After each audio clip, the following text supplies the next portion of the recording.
In the 20th episode of the American Reveille Podcast, James Lane poses the question, what if Ghislaine Maxwell and Kanye West help President Donald J. Trump get reelected in November? James Lane then examines Donald Trump's 4th of July speech to try and contemplate the possible ways in which Trump is actually about to turn his campaign around and quite possibly smoke Joe Biden. Trump in front of Washington, Jefferson, Lincoln, and Roosevelt at Mount Rushmore rallies the people against the imminent threat of socialism and the ultimate reemergence of communism in the United States. Following up-to-date news from credible media outlets, James Lane discusses the implications Ghislaine Maxwell and Kanye West could possibly have on the election in November, piecing together multiple theories or jokes about November's outcome.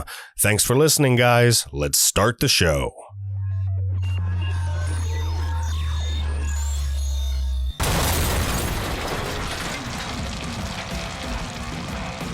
Okay, ladies and gentlemen, it is July 6th, 2 days after what seemed to be a gloriously defiant Independence Day as the banned fireworks went on for hours in my area, and from what I could tell on the news, patriots all over the country put up a giant middle finger to the Marxists with a large illegal fireworks display. Great job, ladies and gentlemen. Great job. My name's James Lane, and this is the 20th episode of the American Reveille Podcast. Today, I'm bringing you the conspiracy theory carved into the door, covering the entrance to the rabbit hole we are about to go down for the next 30 to 40 minutes. I hope everyone had a safe and magnificent July 4th, and I hope it reminded every single one of us to have a pair and stand up for equality and freedom for all people, and that anything preaching otherwise is inherently racist in its own definition, regardless of the rhetoric behind it. So to get to the door of the rabbit hole, we have to go back to Trump's speech in front of Mount Rushmore from Saturday night. So I've been saying for weeks now that Trump's going to start really changing his ways, his on-screen persona, if you will, as he's been slipping in the polls, guys. Most people I know that still talk to me, at least, just don't think that's really possible for Mr. Donald J. Trump, but I kind of beg to differ. You see, Trump's one of those people who plan his moves like 10 steps ahead, and I don't think, for as ego-driven of a person as he is, that he wouldn't have some tricks up his sleeve for November.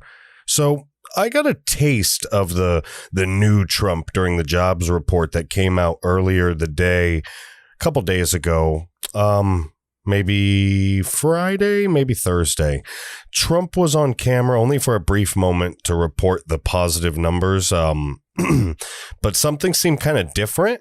Something seemed a little, even maybe subtly less Trumpish about the whole thing that was going on. I realized that he really mainly been referring to the wins in a we and an R type fashion instead of an I fashion. And I kind of didn't think much of it, but it's true, you know, bits and pieces, tiny snippets and shreds of an inkling of that Trump that made a master strategy more intriguing and genius than what anyone could have ever comprehended or imagined had been floating around my head for maybe a few weeks. But never in my wildest dreams did I really think it could have been more than a silly hunch. But when I saw the stage with the mighty and magnificent Mount Rushmore in the backdrop, I really knew that the president must be planning to drop a powerful speech. But I didn't really imagine that he would have convinced me that he was actually going to do much better than what it really looked like in the polls. So, in fact, I now think that Trump's probably going to smoke Joe Biden with the help of Kanye West and Ghislaine Maxwell, of course. Regardless, the president stayed away from the I's and the me's and focused on the us's and the we's, directly, accurately, and explicitly identifying the enemy for the American people to finally see and rally against in the speech from Saturday in front of Mount Rushmore. The president said this. He said, "Angry mobs are trying to tear down statues of our founders. deface our most sacred memorials, and unleash a wave of violent crime in our cities. Many of these people have no idea why they are doing this, but some know exactly what they are doing. They think that the American people are weak and soft and submissive, but no. The American people are strong and proud, and they will not allow our country and all of its values, history, and culture be taken from them. So what Trump says here calls out the crimes that are really being committed by these anarchists and Marxists that are that are attacking people, innocent people, local businesses, and really American history at large. And this challenges the American people to really recognize such a threat. So he goes on to say, and it actually made me happy that someone in a position of power finally said this out loud, but he goes on to say that one of their political weapons has been cancel culture, driving people from their jobs, shaming dissenters, and demanding total submission from anyone who disagrees. This is the very definition of totalitarianism, and it is completely alien to our culture and our values, and it is absolutely no place in the United States of America. This attack on our liberty, our magnificent liberty, must be stopped, and it will be stopped very quickly. We will expose this dangerous movement, protect our nation's children, end this radical assault, and preserve our beloved American way of life. It is absolutely true, folks, that cancel culture has been being used as a tool of silencing and censorship, and it's really a calling card of socialism.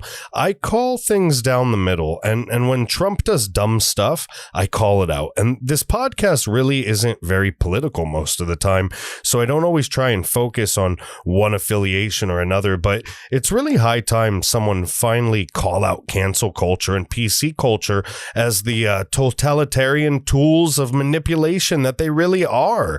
He then really just identifies their location in the speech. He says, and I quote, "In our schools, our newsrooms, even our corporate boardrooms, there's a new far-left fascism that demands absolute allegiance. And if you do not speak its language, perform its rituals, recite its mantras, and follow its commandments, then you will be censored, banished, blacklisted, persecuted, and punished. It's not going to happen to us." And then he goes on to say, "Make no mistake, this left-wing cultural revolution is designed to overthrow the American Revolution. In so doing, they would destroy the very civilization that rescued billions from poverty, disease, violence, and hunger, and that lifted humanity to new heights of achievement, discovery, and progress. To make this possible, they are determined to tear down every statue, symbol, and memory of our national heritage." So, anyone unsure, anyone watching cities burn on the television just leaned a little bit closer towards Donald Trump.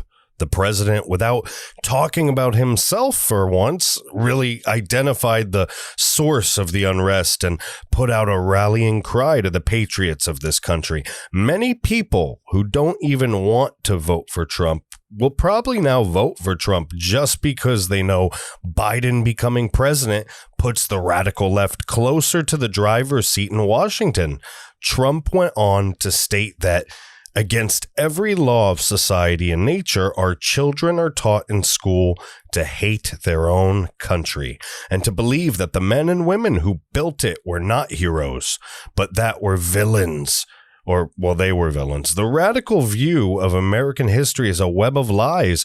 All perspective is removed. Every virtue is obscured. Every motive is twisted. Every fact is distorted, and every flaw is magnified until the history is purged and the record is disfigured beyond all recognition. And what he's saying is absolutely true. No one seems to know history anymore. No one seems to care about history anymore, and its correct definition doesn't seem to matter unless it serves someone's evil agenda instead of its real purpose as an unbiased marker and account of an important moment in time, a moment able to be reviewed and used for reflection and learning, not for political and personal manipulation and gain, but I was happy to hear Trump touch on history and its importance. And then he dropped a bomb and decided to school the kids on the history of Washington, Jefferson, Lincoln, and Roosevelt. And it was kind of a nice touch. I actually liked the speech, and it kind of got the hamster running on the wheel in that noggin of mine for once. And I thought to myself, man, is Trump about to turn this around? It seemed so impossible with everything against him and the misjudgments he made in his reactions, tweets, and public perception. And we'll tie more of this together in the end, but it really got me thinking. So hanging around, reading the news, doing some research for some future writing and projects that I wanted to do, I started remembering that Trump made that old promise about draining the swamp. And I realized upon watching the Jeffrey Epstein documentary, Filthy Rich, that Trump probably knows a lot about Epstein. And I mean, you know, Trump's a billionaire, and we can only imagine the type of lifestyle and the knowledge that comes with that, welcome and unwelcome. So here's where I start dancing with the world of conspiracy theories. What if, and I need you to really close your eyes and ask yourself this question with me. What if, is it possible that maybe, just maybe, the Department of Justice knows that Ghislaine Maxwell has knowledge of high-profile Democrats such as the Clintons, such as Chuck Schumer, who Jeff Epstein donated to once upon a time, as well as Delegate Stacey Plaskett, and she represents the U.S. Virgin Island in the House of Representatives? I mean, the list goes on, folks. Is it possible that Trump is counting on Ghislaine Maxwell to drain the swamp for him? Could it even be possible that such an M. Night Shyamalan chess move could be possible in what's left of 2020? Let's look at Epstein and Maxwell a little bit more in depth. So one thing you have to understand, and one thing that the documentary does a semi-decent job of putting across to people, is that Jeff ran his underage massage parlor as a horrifying international Ponzi scheme of underage human trafficking. It's pretty screwed up. And from an article in The Cut from 2019, Julie K. Brown, the Miami Herald journalist who published a series of articles on the allegations against Epstein, told the New York Times that early in the process of reporting, she received a heavily redacted police report that mentioned more than 100 Jane Does. I said 100. So in November 2018, Brown reported that the Herald had identified about 80 women who then allegedly said that they were molested or sexually abused by Epstein between 2001 and 2006. And of course, these women, the Herald was able to locate around 60, 8 of whom agreed to be interviewed. So think about that for a second, guys. That's 100 girls, and many of these girls acted as recruiters around the world. They each had dozens and dozens and dozens of girls under this Maxwell she could have some horrifying knowledge, as she's technically the pimp in all of this shit. We could be talking about thousands of underage girls and some really, really, really rich and powerful, high-profile people. I want to see all of them burn in hell for what they did. So could someone like Bill Gates be on the list? Could Chris Tucker be on the list? Could Billy Boy Clinton be on the list? Like I said in the last episode, it's an election year, right? That's what they keep saying. It's an election year. Anything could happen. So all I know is that I'm a father and I have daughters, and I would go full commando. I would go full commando while going commando, entirely tactical, practical, and sactical. This would be for aerodynamic purposes, of course, to exact vengeance more quickly upon the scumbag traffickers. But I digress. Look, you have to, at the very minimum, have an excellent distraction for the American public, and that's what seems to be happening. The most extreme end of one side of the spectrum, a colossal blow to some high-ranking Democrats, changing the balance of trust yet again this year. Look, I know I'm making predictions at this point, but once upon a time, a little bitty guy named Nostradamus did some stuff like this, and at least I have the courtesy to spell it out for you instead of putting it in some hard-to-figure-out rhyming patterns for you. But as I said, we are going to put this whole thing together at the end of the second segment, before the show ends. So we're sitting here, distracted by burning cities and radical socialist revolutions disguising themselves in sheep's clothing, yet all the while Trump's taking a hammer to the economy and putting the pieces back together. Millions of jobs this week, millions the next, and before long, many of the people protesting will be back to work and things will start changing. The dynamics will start shifting, and folks, this is the most well thought out strategy in the history of strategies.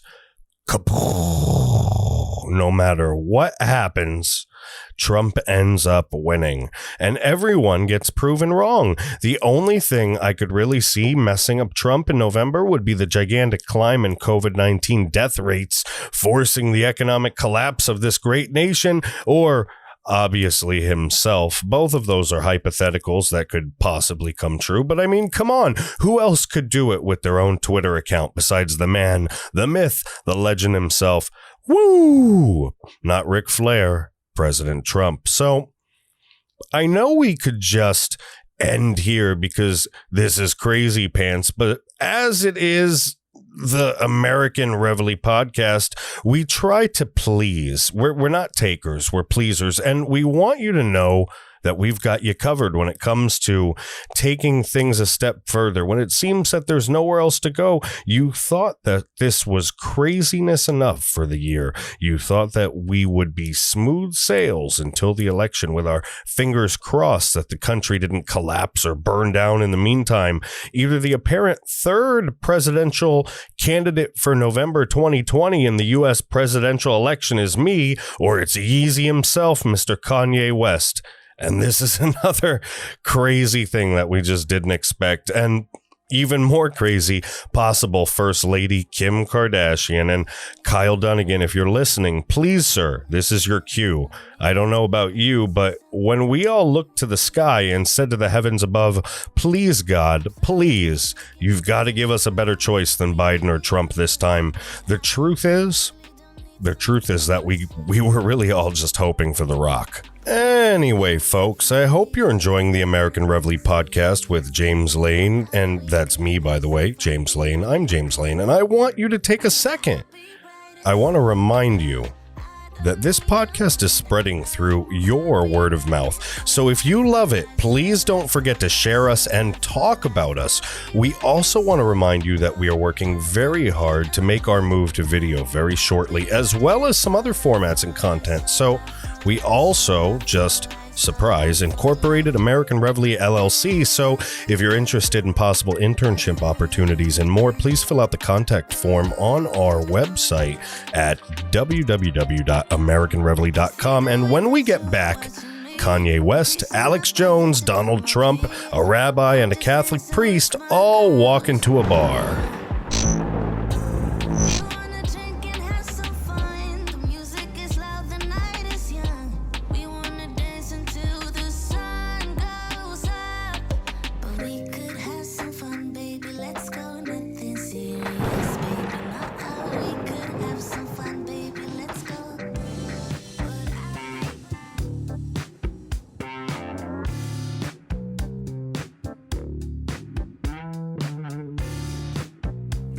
Reveille Podcast with James Lane would like to take a moment to thank you for taking the time out of your busy day to tune into the show. It's because of great fans like you that we strive to deliver the best quality content one can create as fast as one can fling the pen. With that being said, a good little boy never misses his opportunity to sell himself, and though James would never ask you for your money, he would like to let you know that if you absolutely love this podcast, the writing, the art, its production, anything, please do us the personal favor of liking, sharing, tweeting, texting, and talking about this podcast. James Lane is a father, a husband, a U.S. Navy veteran, and is personally committed to the success of the American Reveille Podcast. Please email James Lane directly at Podcast at AmericanReveille.com, or please visit our website at www.AmericanReveille.com. Now, let's get back to the show. Folks, we are back, and hi, how are you doing today? Good? Enjoying yourself? Well, isn't that nice? Anyway, aloha, and hello, James Lane coming to you somewhere from La La Land, though I wish it was Hawaii at this point. I think we all could use a vacation right about now, don't you? So, Kanye West. Listen to this, guys. When I Googled him, his articles, the ones that people write about him, literally take up every spot and have like 100 million or more clicks a pop. So I would like to think that he could influence a presidential election, possibly. So yeah, we're going deep. Dugyala from Politico writes the following. Kanye West tweeted Saturday night that he wants to run for president in 2020, 4 months before the election, and apparently without having filed with the Federal Election Commission or created a campaign committee. We must now realize the promise of America, by trusting God, unifying our vision, and building our future. I'm running for president of the United States, the 43-year-old musician wrote on Independence Day using the hashtag 2020 vision. So, I guess let's find out what possible First Lady Kim Kardashian West said. Kim Kardashian West, quote, tweeted her husband's announcement with the American flag emoji, and Tesla CEO Elon Musk quickly piped in, replying, "You have my full support." Musk had previously supported former Democrat candidate Andrew Yang. I think Elon Musk was being sarcastic here, was he, guys? Let's see what else this has to say. Many on social media have dismissed the announcement as a publicity stunt. I guess that's what I would think, at least.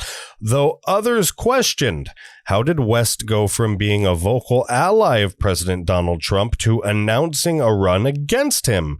Is this an attempt to draw back some black voters and young voters away from a presumptive Democratic nominee, Joe Biden? You know what?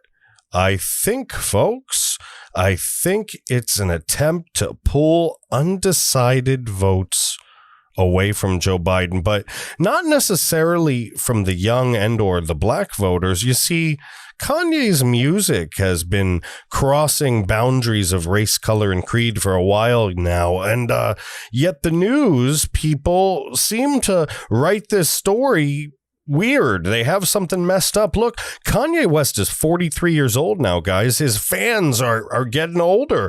We're not the young vote. We're the middle-aged vote, the vote that really counts. So this should actually be terrifying to the Biden campaign, as they seem to have lost steam just as fast as they had gained it a few days ago. You guys may think I'm crazy, but the article also says that his announcement already has over 400,000 retweets and almost 1 million likes. That was a day ago, and so that's got to be at least double. That sounds influential to me, folks.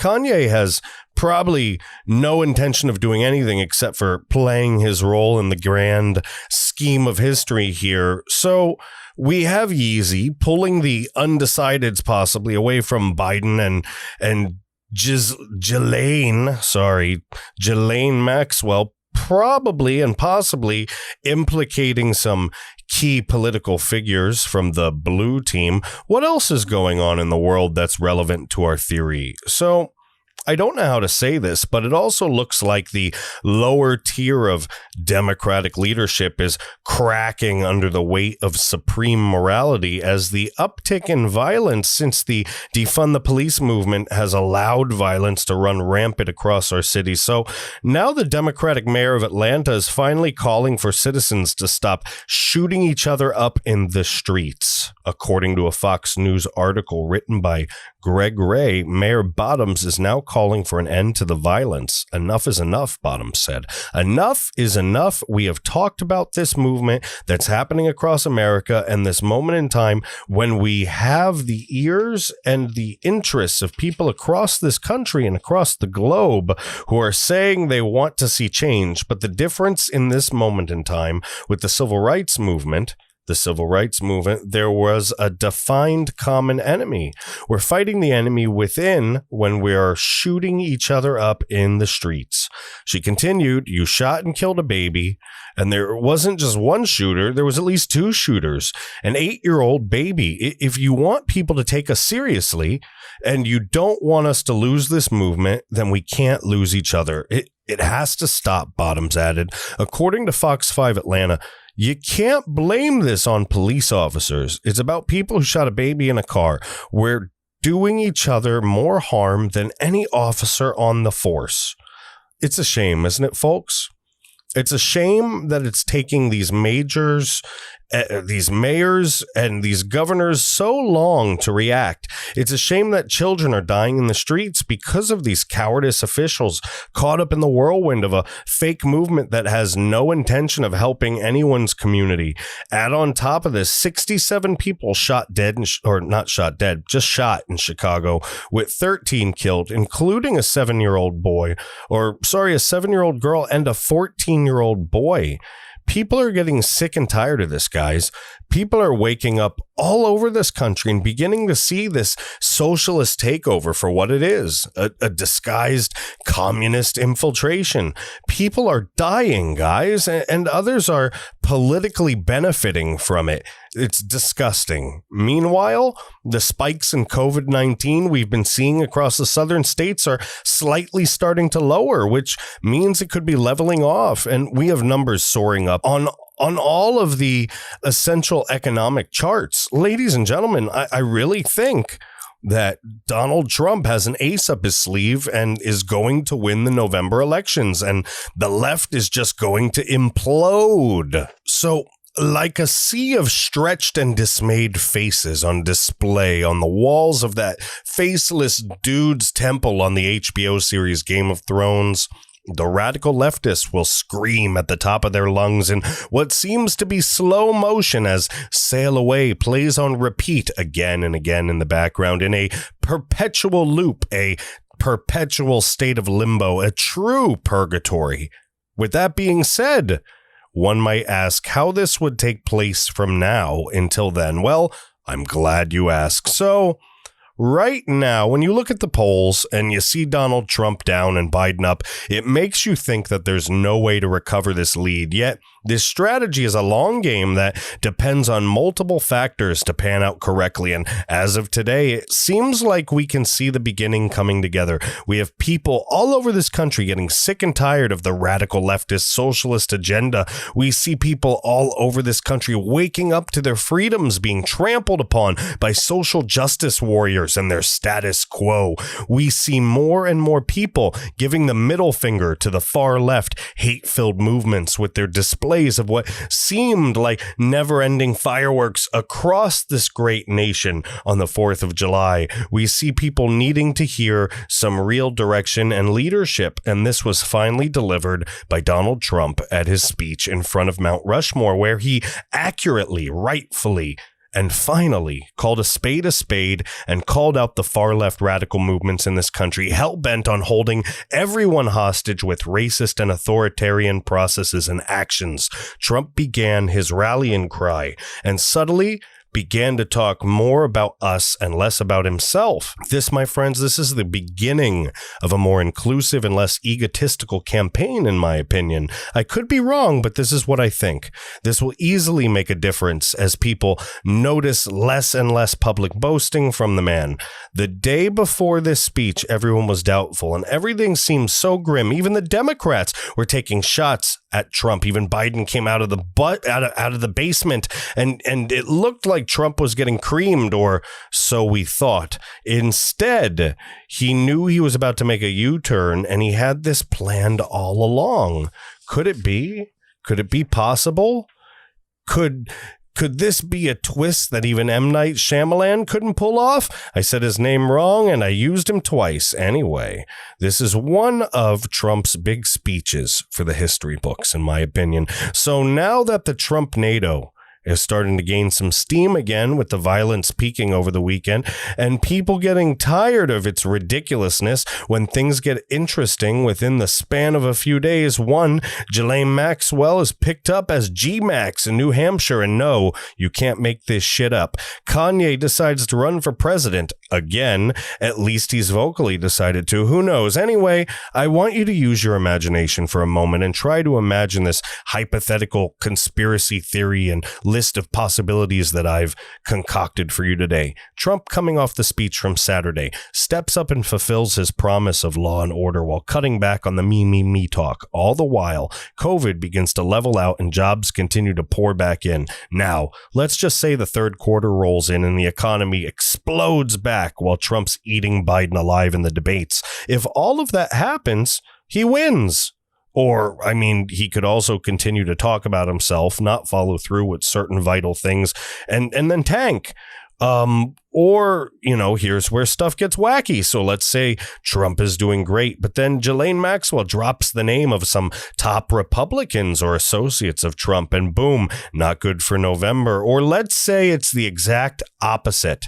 And for some reason, it turns out AOC and Nancy Pelosi used to chill on Jeff Epstein Island. Well, I would think that would benefit Trump in the election now, wouldn't it? I don't think any Democrat would feel right voting blue at that point if it turned out that any of those allegations that could come out against even Mr. Bill Clinton were true. I mean, would they? Is it possible? So let's just say none of that happens. Let's just say she throws Prince Andrew under the bus and no one else was involved, highly unlikely. But hey, why not? It's a pretend scenario. So Kanye West is still apparently running for president, and this won't take votes away from Trump. There's no way, unless he comes out and completely changes his tune on Trump and the Republicans. So anything Kanye does will benefit the Republican Party and Trump.